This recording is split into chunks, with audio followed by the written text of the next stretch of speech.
Men hozir bandman. Nima gapingiz bo'lsa, signaldan keyin qoldiring. Alo. Sen yaxshimisan? Senga rosa telefon qildim. Bir ikkita gaplar bor edi senga aytadigan. Lekin topolmadim seni.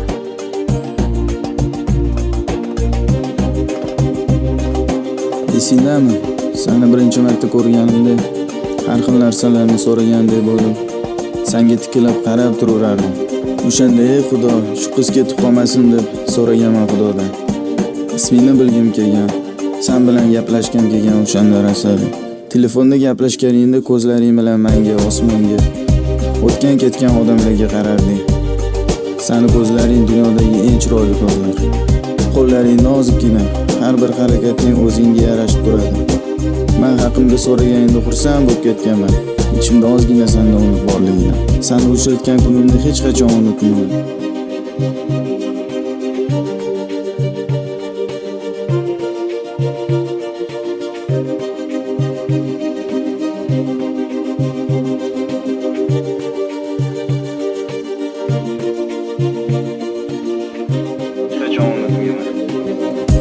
Seni o'ylab tong otadi, kun botadi. Men sen uchun borimni beraman. Men sen bilan har qancha yo'qchilik ichida olayman. Lekin seni bunga tortishim, sen uchun javob berishim noto'g'ri. Seni uchratgan kunimni hech qachon unutmayman.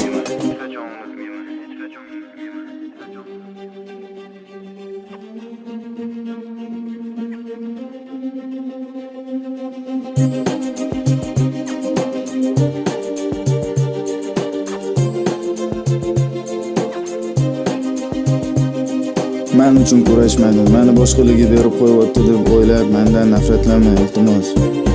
Men seni o'ylayman faqat. Chunki sen dunyoda eng baxtli inson bo'lishing kerak. Seni xafa qilgan bo'lsam, meni kechir.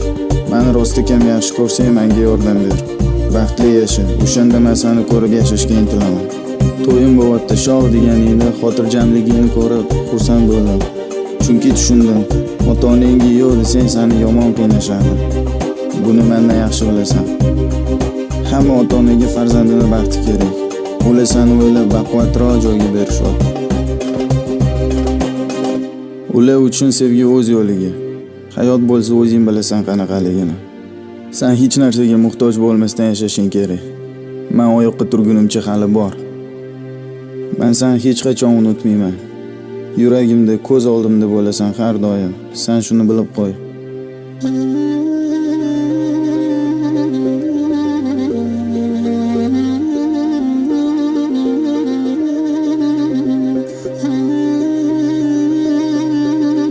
Seni hech qachon unutmayman. Men seni bir umrga sevaman.